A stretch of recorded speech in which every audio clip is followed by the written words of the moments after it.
When you stopped being defined by your work, what did you actually lose? This reflection is about identity. Not status, not success, and certainly not fixing yourself. It's about what happens internally when work stops being the thing that you use to describe or understand who you are. Many people are surprised at how unsettling it can feel, especially when nothing looks wrong from the outside. For many of us, it shows up in those small moments. Someone asks you, "So, what do you do?" And the answer feels a lot less certain than it used to. It's not embarrassing, it's just that the answer's a little thinner, maybe somewhat vague, because you're no longer certain. You will have probably finished your day and you realise that you've been busy, but you haven't been anchored. And that's often the very first clue. I think for most of our lives, we assume the hardest part will be losing our job. The income, the routine, the structure. But for many people, that's not where the discomfort really comes from. What catches you off guard are the identity losses. They arrive quietly, often without warning.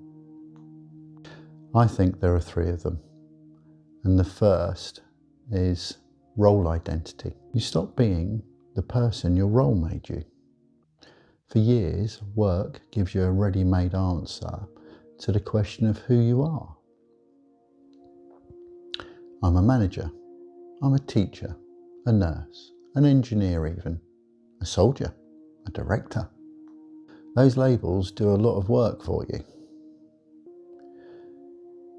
It tells you where you fit, how to show up, what to wear even. And very importantly, why your time matters. So when that role changes or loosens, it can feel very disorienting. Not because you've lost your ability, but because the label that carries your identity has gone. You haven't lost your value. You've lost the shortcut that used to explain it for you. The second loss is social identity. And this one often hurts a lot more than people would expect.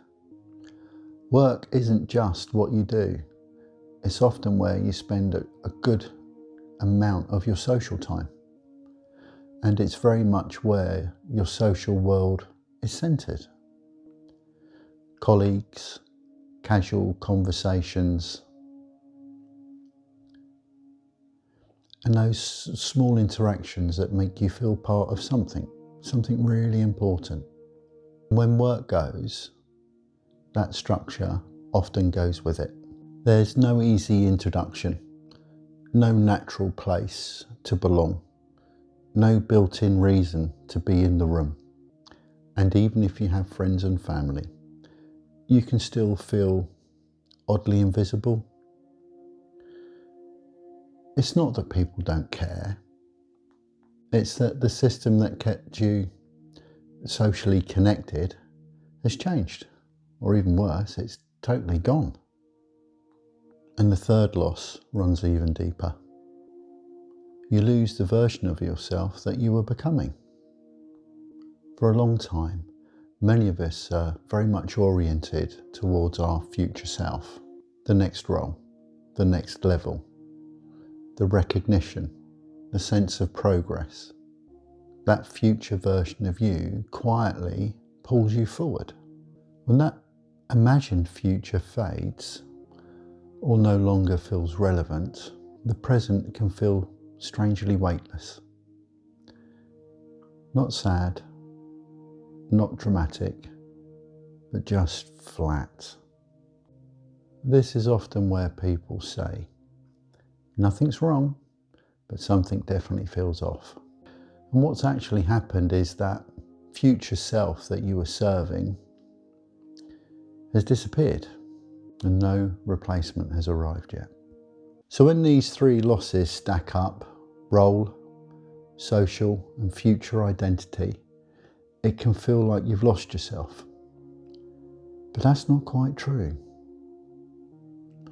What you've actually lost is the framework that once helped keep your identity in place. And without that framework, it's easy to misread what's happening, to think that you're failing maybe, or falling behind, or becoming irrelevant. In reality, you're moving through a transition that you've never been prepared for. The answer is not to rush out and replace these identities. It's not about reinventing yourself overnight, or finding a new label, or proving your usefulness in some way. I think the first step is just to simply recognise what has been lost. Because once you can name these losses, you can stop blaming yourself and stop feeling unsettled. You can stop treating a normal human transition as some form of personal failure. So if your work doesn't define you the way that it once did, if the future feels less clear, if you're feeling slightly unanchored or even unhinged, you're not broken, you're not lazy, and I can assure you, you are not alone. You may simply be standing in that gap in between identities. And as uncomfortable as that may be, it's a very human place.